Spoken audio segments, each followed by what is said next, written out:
आप सबका और मंच पर आसीन सभी नेतागण, कांग्रेस के पदाधिकारी, महागठबंधन के हमारे साथी, सबका बहुत बहुत स्वागत। और मेरी बहनों, आप बहुत बड़ी तादाद में यहाँ आई हैं, उसके लिए मैं आपको धन्यवाद देना चाहती हूँ और इस सभा में आपका स्वागत करना चाहती हूँ। भाइयों, आप भी काफ़ी देर से यहाँ खड़े हैं, इसके लिए बहुत बहुत आभारी हूँ आपकी और आपका यहाँ स्वागत मैं करती हूँ। देखिए, ये जो आपकी धरती है, इस पर पूरे देश को गर्व है, क्योंकि यहीं से, बिहार की धरती से हमारा जो स्वतंत्रता का आंदोलन है महात्मा गांधी जी ने शुरू किया। आपके यहाँ के किसानों ने उनको प्रेरित किया कि इतना बड़ा साम्राज्य सामने है, इतना दबाव है, इतना संघर्ष है, लेकिन महात्मा गांधी जी को प्रेरित किया कि आप लड़िए, हम आपके साथ खड़े होकर लड़ेंगे, इस देश को आजाद करेंगे और इस साम्राज्य को शिकस्त देंगे। ये आप जानते हैं कि कितनी बड़ी बात है कि यहां से आपके ही पूर्वजों ने इसी इलाके से, चंपारण से, ये काम शुरू कराया और आपके पूर्वज में से कई शहीद हुए होंगे, कई लोगों ने अपनी जान दी होगी इस स्वतंत्रता संग्राम के लिए, चाहे वो किसी भी जाति के थे, किसी भी धर्म के थे। और हमारी आज़ादी ने हमें सबसे महत्वपूर्ण चीज़ क्या दी? हमारा एक संविधान दिया। बहनों, अच्छी तरह से समझो इस संविधान का क्या मतलब है। ये जो संविधान दिया हमें आज़ादी की लड़ाई ने, जो लोकतंत्र दिया, इसमें आपको वोट मिला। वोट करने जाती हो ना? जाती हो कि नहीं? जाती हो? तो ये जो वोट का अधिकार है, ये संविधान ने दिया। क्यों दिया? ताकि सारी जो शक्ति है ना लोकतंत्र में, वो आपके हाथों में हो, जनता के हाथों में हो। गांधी जी चाहते थे कि ये देश जब बना तो इस देश को जनता ही चलाए, इसीलिए ये लोकतंत्र बनाया गया। इसीलिए जितने भी अधिकार आपको मिलते हैं वो संविधान के तहत मिलते हैं। आप वोट डालते हो, आपको नागरिक माना जाता है, और जितनी भी सरकारी स्कीम है, जो सरकार पैसे भेजती है, जो सरकार राशन भेजती है, जो रोजगार मनरेगा में मिलता है, ये सब इसीलिए मिलता है। तो आपको मालूम होगा कि आज की क्या परिस्थिति है हमारे देश की। जिस तरह एक समय एक अंग्रेजी साम्राज्य था, उससे कोई कम नहीं है मोदी जी का राज।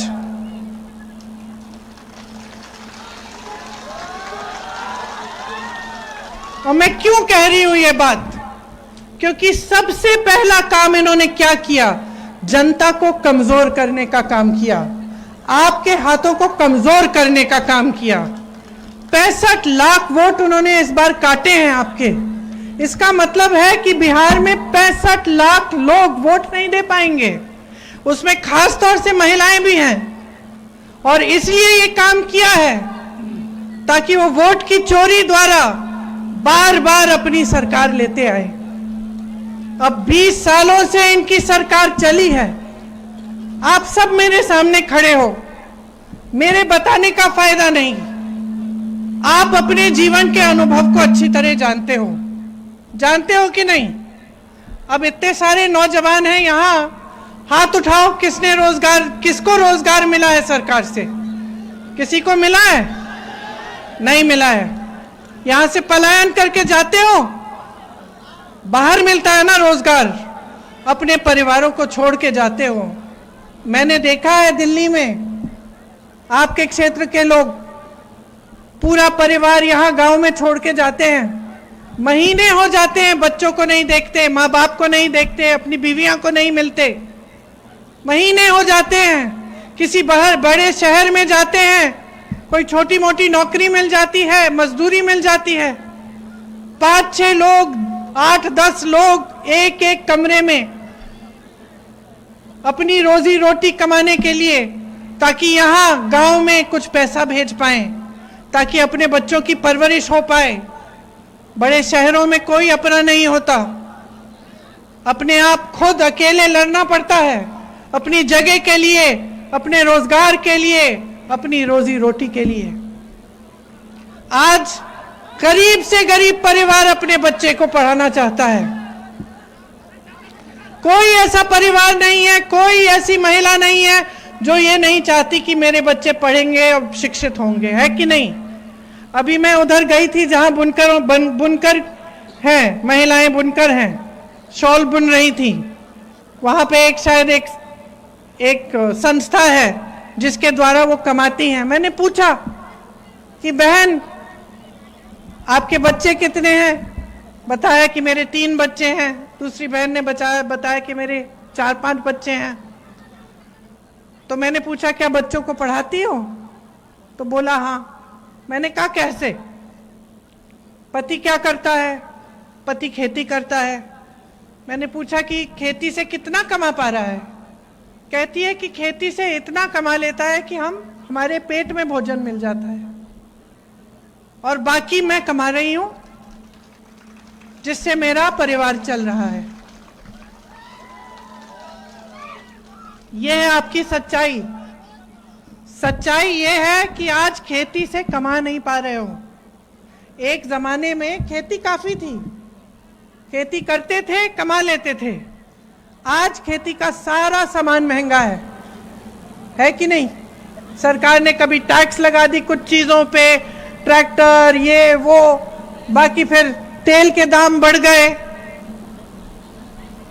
खेती जो उपज है तुम्हारी उसका सही दाम नहीं मिलता, जो न्यूनतम समर्थन मूल्य सरकार को देना चाहिए वो नहीं मिलता, खाद नहीं मिलती समय पे, तो कैसे कमाओगे? तो खेती से कमा नहीं रहे हो। ये लोग सुबह से शाम तक भाजपा के नेता जवाहरलाल नेहरू को गाली देते रहते हैं, कहते रहते हैं कि जो भी इस देश में खराब है वो पंडित जवाहरलाल नेहरू ने ही किया। आज अमेरिका में एक अमेरिकन शख्स ने चुनाव जीता, बड़ी शहर है न्यूयॉर्क, वहां उन्होंने जवाहरलाल नेहरू की बात की, और यहां जवाहरलाल नेहरू के देश में हम रोज रोज भाजपा के नेता उनका अपमान करते हैं। सोचिए, और ये भी सोचिए कि ये जितनी भी उद्योग हैं जो बिहार में लगे, जितनी भी बड़े बड़े उद्योग हैं, जितने भी कारखाने लगे जिससे लोगों को सरकारी नौकरी मिलती थी, उसका क्या किया इन लोगों ने? आपको याद होगा, आपके माता पिता को याद होगा कि एक समय में जो सरकारी रोजगार होता था, सरकारी नौकरी होती थी, उसके लिए लोग तड़पते थे कि किसी ना किसी तरह हमें सरकारी कारखाने में लगवा दो, हमारी जिंदगी बन जाएगी, अच्छा वेतन मिलेगा, पेंशन मिलेगा, जिंदगी भर हमें चिंता नहीं करनी पड़ेगी, समय समय पे छुट्टियां भी मिलेंगी। इन्होंने क्या किया? मोदी जी ने क्या किया? सारे बड़े बड़े कारखाने, इस देश के हवाई अड्डे, इस देश के बंदरगाह, इस देश की फैक्ट्रियां अपने 2 बड़े बड़े मित्र जो बड़े सेठ हैं उनको दे दी, उनको सौंप दी। आप आज अगर सरकारी नौकरी ढूंढने के लिए जाएंगे तो आपको क्या मिलेगा कि सरकारी कारखानों में भी ठेकेदारी चल रही है, लैटरल एंट्रियां हो रही हैं। इसका मतलब है कि जो देश की संपत्ति थी, जिससे आपको रोजगार मिलता था, आपको नौकरी मिलती थी, वो भी खत्म हो गई। अब यहाँ छोटे छोटे व्यापारी होंगे, कोई दुकानदार है, कोई अपना छोटा सा व्यापार शुरू करना चाहता है, जैसे ये है, जैसे ये जो शॉल बुनने का व्यापार है, इनके लिए कितनी मुश्किल कर दी है, ये भी नहीं कमा पा रहे हैं। तो अगर आप एक अच्छी तरह से देखें और समझें तो इन 20 सालों में इस सरकार ने क्या किया है? मेरी बहनें, कितनी महंगाई है। आप आज दुकान जाती हो, छठ का त्योहार है, दिवाली का त्योहार है, कुछ खरीद पाती हो? आधी चीजें छोड़ के आ जाती होगी क्योंकि खरीद नहीं पाती हो। महंगी हो गई है हर चीज, सब्जी महंगी, दाल महंगी, सब कुछ महंगा। तो त्योहार आता है तो डर लगता है कि मेहमान आएंगे, खिलाएंगे क्या, है कि नहीं? घबराहट होती है। बच्चा बीमार पड़ता है तो घबराहट होती है कि इलाज कैसे करेंगे, प्राइवेट में ले जाना पड़ेगा, पैसे लगेंगे खूब सारे। बेटी की शिक्षा करानी है, बेटे की शिक्षा करानी है, अगर बेटा बड़ा है तो नौकरी के लिए जो पेपर है उसके लिए फीस जमा करनी है, ट्यूशन लगवाना है, लोन लेना पड़ता है, लोन लेते हैं ब्याज देना पड़ता है। कैसे गुजारा कर रहे हो? मेरा सवाल यह है कि कैसे गुजारा कर रहे हो? बड़े बड़े नेता आते हैं, भाजपा के प्रधानमंत्री जी आते हैं, गृह मंत्री जी आते हैं और पता नहीं कैसी कैसी बातें करते हैं। मैं कल देख रही थी प्रधानमंत्री जी भाषण दे रहे हैं और उनकी चिंता क्या है? अरे देश के प्रधानमंत्री हैं, उनकी चिंता ये होनी चाहिए कि आपके पेट में भोजन कैसे जाएगा, कि आपको रोजगार कहां से देंगे, कि आपके बच्चे शिक्षित कैसे होंगे, कि अपराध कैसे घटाया जाएगा, कि भ्रष्टाचार कैसे कम करेंगे। और प्रधानमंत्री मोदी जी क्या कह रहे हैं मंच पे खड़े होकर कि कांग्रेस पार्टी के पोस्टरों को देखिए, उसमें तेजस्वी जी का चित्र नहीं है। ये चिंता है आपकी? आपकी ये चिंता है कि दूसरी पार्टी के पोस्टर में कौन है कौन नहीं है? कमाल है, ताज्जुब की बात है। आप खुद मंच पे तो अकेले खड़े हैं, नीतीश जी आपके साथ नहीं आते मंच पे। नीतीश जी की कोई सुनवाई ही नहीं है, बेचारे पटना में बैठे हैं, सरकार उनकी दिल्ली से चल रही है। जो बड़े बड़े निर्णय बिहार के लिए कर रहे हैं वो मोदी जी कर रहे हैं। और क्या निर्णय कर रहे हैं? ये निर्णय कर रहे हैं कि बिहार की जमीन 1 रुपए के दाम में अडानी जी को दी जाए। तो भाइयों और बहनों, आज आपकी परिस्थिति ठीक नहीं है। आपको कोई जरूरत नहीं है कि मेरे जैसा कोई दिल्ली से नेता आपको ये बात बताए। आप जान रहे हो, सुबह उठती हो बहन, काम करने के लिए जाती हो, है कि नहीं? कुछ ज्यादा कमा नहीं पाती, घर आती हो, घर में जो कुछ है, जो भी है, उसी से खाना बना के पका के अपने बच्चों को खिलाती हो, अपने पति को खिलाती हो, अगर परिवार में बुजुर्ग हैं उनको खिलाती हो, खुद आखिर में खाती हो अगर कुछ बचता है, कभी कभी खाली पेट सो जाती हो। कोई तुम्हारी सहायता नहीं करता, कोई तुम्हारी सुनवाई नहीं करता, कोई आकर हाथ नहीं पकड़ता कि चलो हम मदद करेंगे। मुझे समझाने की जरूरत नहीं है, तुम जानती हो, अच्छी तरह जानती हो। और जब चुनाव के पहले वही 20 साल पुरानी सरकार चुनाव के 1 हफ्ते पहले तुम्हें 10,000 रुपए तुम्हारे खाते में भेजती है, अपने मन में करती होगी कि 20 सालों से क्यों नहीं भेजा? तो ये सवाल करती होगी कि मैं तो 20 सालों से भूखी हूं, मैं तो 20 सालों से संघर्ष कर रही हूं। मेरा संघर्ष तुम पहचान नहीं रहे हो। आज चुनाव आ रहा है तो मुझे पैसे भेज रहे हो ताकि मेरा वोट मिल जाए। पूछती होगी। बहनों, हम बहुत समझदार होते हैं, इन पुरुषों से ज्यादा समझदार होते हैं हम। ये इन चक्करों में पड़ सकते हैं, हम नहीं पड़ेंगे। हम समझते हैं नियत। सबसे पहली चीज महिला नियत समझती है। अपनी बेटी की शादी के लिए अगर लड़का ढूंढना पड़ेगा तो सबसे पहले तुम उस लड़के को देख के बोलोगी इसकी नियत ठीक नहीं है, इससे नहीं कराऊंगी मैं शादी। करोगी कि नहीं? हंस रही हो। बिल्कुल, मेरी भी बेटी है, मैं जानती हूं, एकदम पहचान लेती हूं मैं किसकी नीयत ठीक है, किसकी नहीं है। तो मैं सिर्फ इतना कहूंगी आपको, 10,000 रुपए आए चुनाव से पहले। भाजपा की सरकार ने, मोदी जी ने बड़ा बड़ा ऐलान किया, लो 10,000 दे रहा हूं। बहुत बड़ा एहसान कर रहे हैं आप पे, आप ही के पैसे आपको मिल रहे हैं। बाकी समय तो अडानी अंबानी को देते रहते हैं। ठीक है, अच्छी बात है, 10,000 मिल रहे हैं, ले लो। और एक बार मिलेंगे अभी चुनाव से पहले, ले लो। उससे कुछ अच्छा उसको बचा लो, बच्चों के लिए कुछ अच्छा कर लो, घर की मरम्मत कर लो, किसी का इलाज कराना है करा लो। लेकिन ये बात समझ लो, चुनाव के बाद नहीं मिलेंगे। ये सब सिर्फ चुनाव के लिए है। नियत समझ लो, जिसने इस देश की जमीन बड़े बड़े सेठों को दी, जिसने इस देश के कारखाने बड़े बड़े सेठों को दिए, जिसने इस देश की संपत्ति बड़े बड़े सेठों को दिए, जिसने इस देश के में बड़े बड़े सेठों को लाखों करोड़ रुपए के लोन माफ कर दिए, लेकिन इस देश के किसान का 1 रुपया माफ नहीं किया। उसकी नीयत को समझो, उसकी नीयत सही नहीं है। पैसे लो और वोट अपने दिल से, अपनी जमीन के लिए, अपने बिहार के लिए, अपने भविष्य के लिए, अपने बच्चों के लिए महागठबंधन को दे दो।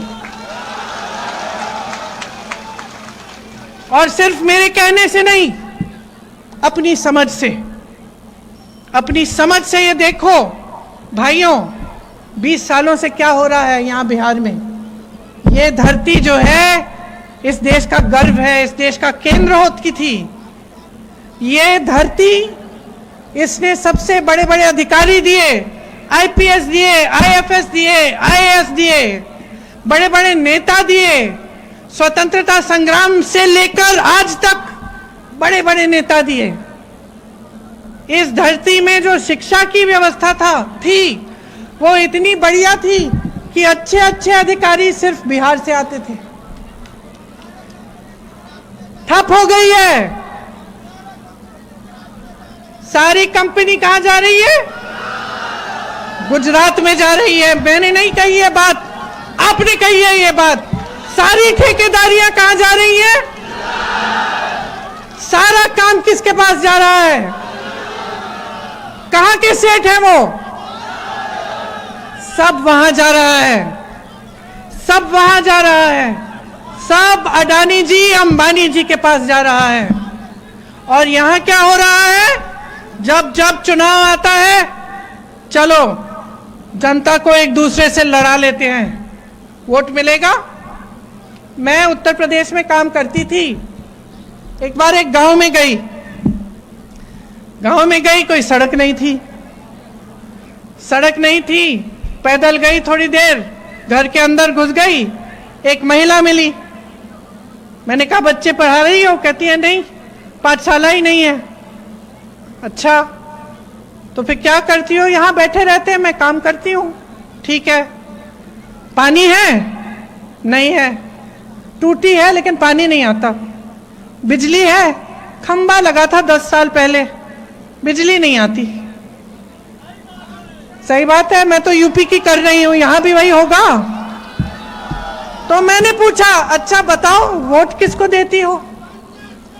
इसी विधायक को देती हो जिसने तुम्हारा कुछ काम नहीं किया? कहती है दीदी वोट तो मैं इसी को देती हूं। मैंने कहा क्यों? कहती है क्या है कि हमारे घर आते हैं ना, और जब पूजा के समय हमसे शपथ खिलवाए कि हम भाजपा को अपने धर्म के नाम पर वोट देंगे। तो मैंने कहा बहन, तुम्हें नहीं लगता तुम्हारा इस्तेमाल हो रहा है? तुम्हारा पानी नहीं है, बिजली नहीं है, सड़क नहीं है, पाठशाला नहीं है बच्चों के लिए, रोजगार नहीं है, और तुम बार बार वोट दे जा रही हो क्योंकि बार बार वो आके तुमको धर्म के नाम पर फुसला रहे हैं और धर्म के नाम पर तुम्हारा वोट ले रहे हैं। कभी धर्म के नाम पर, कभी जाति के नाम पर, कभी कुछ और कर देंगे। जहां जाओ बोलने लगते हैं कि भाई कांग्रेस वालों ने ये किया है, अपमान किया है, ऐसा किया है, वैसा किया है। ये सब फिजूल की बातें हैं, फिजूल की बातें हैं। अपना ध्यान मत भटकाओ। ये जो चुनाव है, ये सबसे बड़ी चीज है। अगर इस देश में एक चीज है, एक शक्ति है जो तुम्हारे हाथों में है, समझ लो इसको। 5 साल में एक बार आता है, इसको व्यर्थ मत करो। ये जो शक्ति है तुम्हारी, इससे तुम अपना ही भविष्य बना रहे हो, अपना ही भविष्य बिगाड़ रहे हो। आपस में लड़ने से किसी का भविष्य नहीं बनेगा, किसी के धर्म का गर्व नहीं बढ़ेगा। आप लड़ोगे, आपका नुकसान होगा। आपको याद होगा, जब भी कोई बड़ी लड़ाई हो गई है किसी धर्म के बीच, 2 धर्मों के बीच, किसी नेता का नुकसान हुआ? किसी नेता का जनाजा निकला? कोई नेता मिला आपको पड़ा अस्पताल में जिसकी अच्छी खासी पिटाई की थी? नहीं ना। कौन था? कौन था अस्पतालों में? किसके जनाजे निकले? गरीबों के, गरीबों के। हमेशा जब जब लड़ाई होती है तो नुकसान आपका होता है, खून आपका बहता है, लड़ाई आपकी होती है। बहनों, आप समझो इस बात को। आपके पास आते हैं, कहते हैं धर्म के नाम पर वोट दो। नहीं, विकास के नाम पर वोट दो, अपने नाम पर वोट दो। आपके लिए क्या कर रही है सरकार? कौन सा नेता आपके लिए काम कर रहा है? किसका चेहरा चुनाव के बाद दिखता है या नहीं दिखता है? पानी किसके घर में आ रहा है, क्यों आ रहा है? ठेकेदारियों से कौन अपने पैसे बना रहा है और कौन असली काम कर रहा है जनता के लिए? समझो, जो अपराध बढ़ा रहा है, जो माफियाओं को बढ़ा रहा है, समझो उसको, देखो। और हमसे अच्छा तो आप जानते हो। आपके गांव में आएंगे, मैं अगर आती और पूछती कि भाई बताओ कौन सा अच्छा नेता है, आप सीधा बता देंगे कि यही है जो आता है। तो पहचानो उसको, अपना वोट व्यर्थ मत करो। ये बड़ी बड़ी बातें सब लोग कर लेते हैं आपके सामने आकर, और नेता भी चालाक होते हैं, सब जानते हैं कि क्या कहना है चुनाव के समय, क्या नहीं कहना है। अब बाकी आप पर है, आपके विवेक पर है, आपकी समझदारी और आपकी जो देश के प्रति जिम्मेदारी है वो आप निभाओ। जो हमारा महागठबंधन है वो कई ऐसे काम करना चाहता है आपके लिए, हम लोग करना चाहते हैं। आपने देखा होगा कि मेरे भाई राहुल गांधी ने एक यात्रा निकाली यहीं पे बिहार में वोट चोरी के खिलाफ। सबसे पहले आपको अपना जो अधिकार है वो दिलवाने के लिए, उसको कमजोर ना हो कर पाए भाजपा वाले, उसके लिए। और ये लोग, इन्होंने क्या कहा? घुसपैठियों के लिए यात्रा निकाल रहे हैं। आप घुसपैठी हैं? बिहार की जनता घुसपैठी है। जब मेरे भाई ने यात्रा निकाली, वो आपके अधिकारों के लिए निकाली। और भाजपा के नेता क्या कहते हैं इसके बारे में? क्योंकि वो नहीं चाहते कि आपके अधिकार मजबूत बने, वो नहीं चाहते कि सामाजिक न्याय की लड़ाई लड़ी जाए। आज प्रतिनिधित्व नहीं है आपका।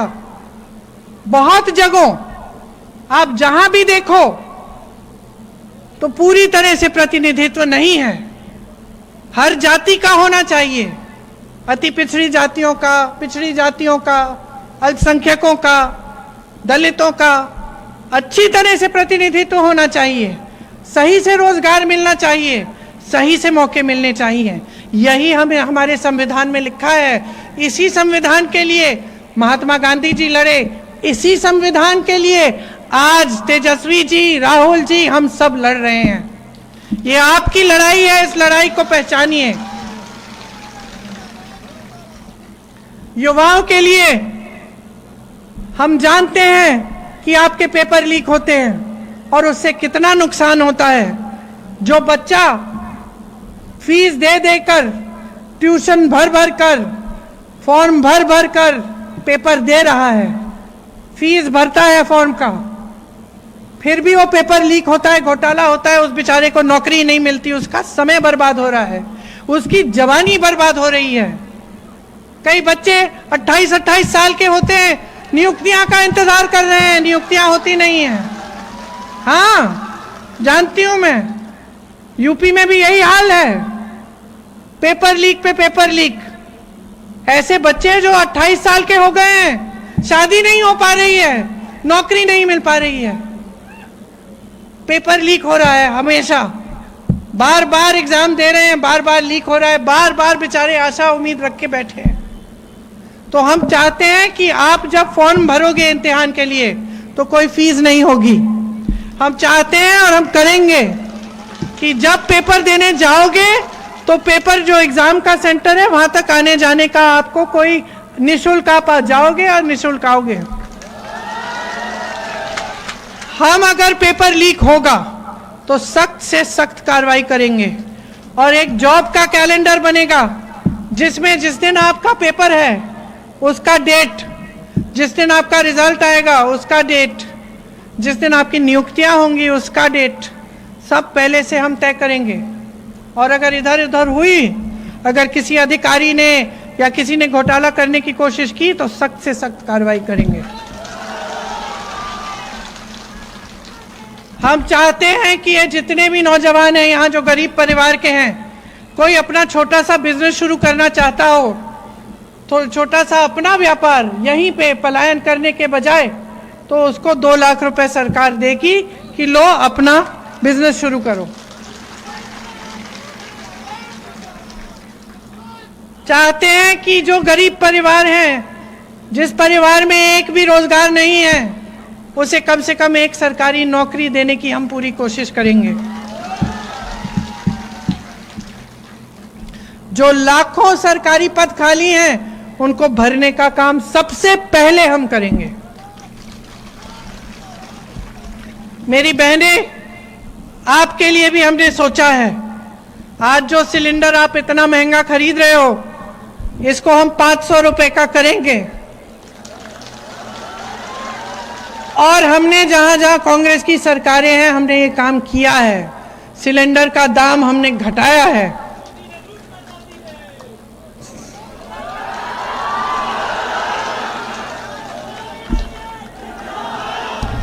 देश का दिवाला निकाला है और सब अपने बड़े बड़े उद्योगपति मित्रों को दे डाला है।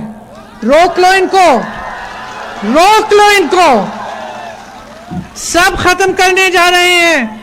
कल क्या पता चुनाव होंगे कि नहीं होंगे। इतनी बड़ी चोरियां हो रही है चुनाव में। आज मेरे भाई ने सबके सामने हरियाणा के चुनाव की बातें बताई हैं, किस तरह से पूरा चुनाव चोरी किया है।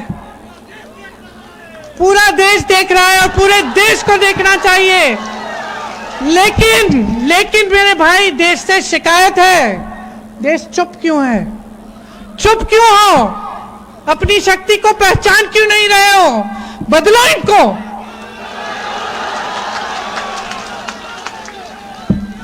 खदेड़ दो इनकी सरकार को, एक नई सरकार बनाओ जो मेरी बहनें आपके लिए हर महीने 2500 रुपए आपके खाते में डालेगी,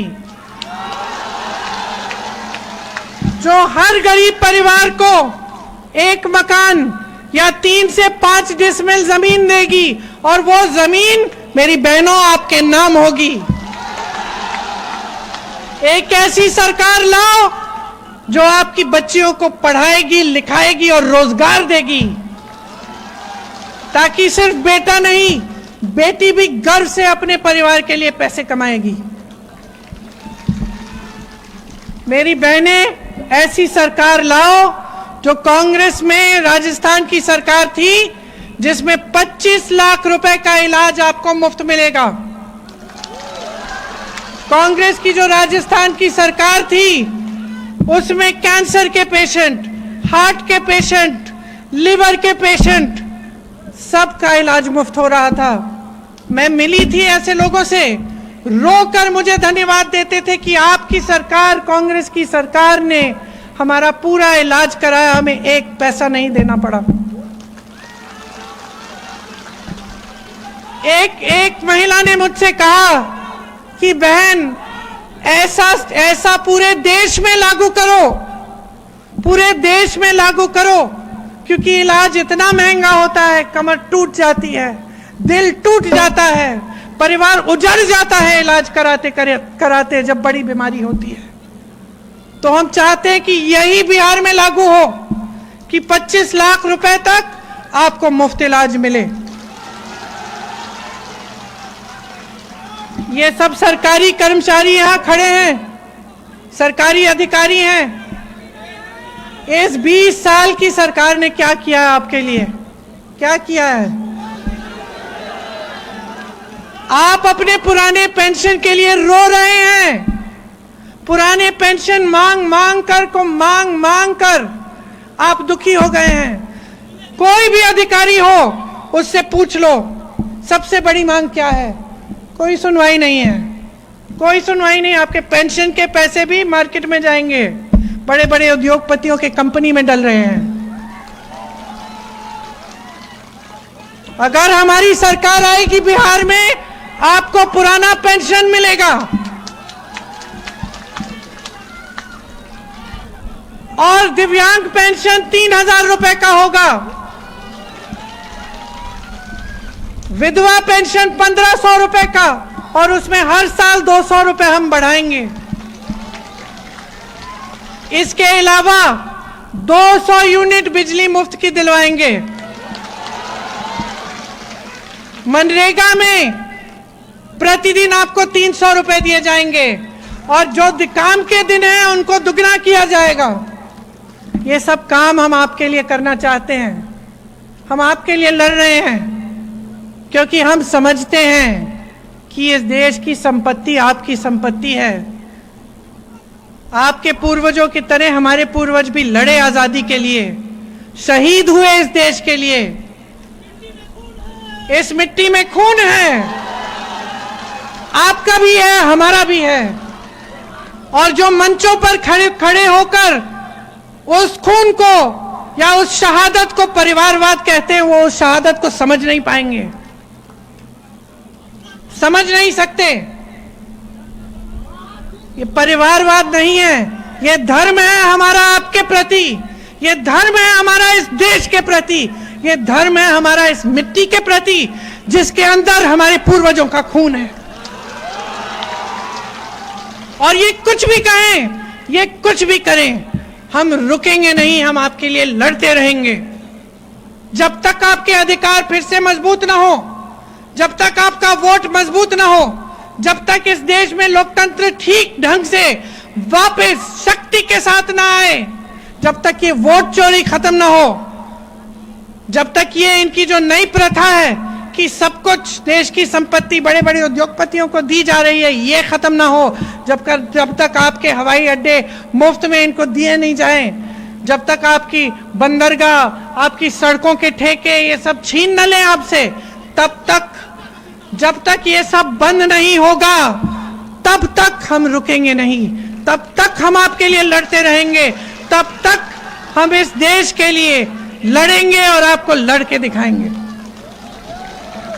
तो चुनाव आ रहा है, अब मेरी बातों को भूलना नहीं है बहनों। मेरी वो 10,000 रुपए वाली बात मत भूलना, बहुत जरूरी बात है। ये मत सोचना कि अरे उन्होंने भेज दिए पैसे, अब हमें उनको वोट देना चाहिए, ऐसी कोई बात नहीं है। आप ही के पैसे हैं, आप ही के पैसे हैं।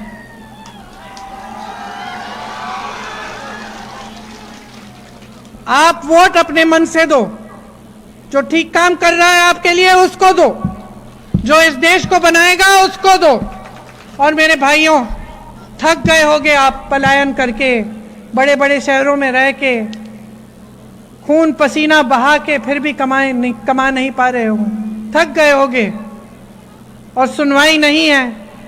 इधर उधर भटकते हो कि हमारा छोटा मोटा काम हो जाए, घूस देनी पड़ती है, भ्रष्टाचार चरम पे है, थक गए होगे। इस थकान को दूर कर, मन बनाओ, एक नई सरकार लाओ, एक ऐसी सरकार जो आपके हित में काम करे। महागठबंधन की वही सरकार होगी। बहुत समय ले लिया मैंने आपका, बहुत समय ले लिया मैंने आपका, और आपने बड़ी ध्यान से मेरी बातें सुनी। तो पोलिंग के दिन, वोट के दिन भी याद रखना, वोट अपने लिए होना चाहिए, अपने भविष्य के लिए। बहुत बहुत धन्यवाद। एक बार मेरे साथ इस महान धरती की जय करते हैं। बिहार की जय। बिहार की धरती की, बिहार की धरती की जय हिंद।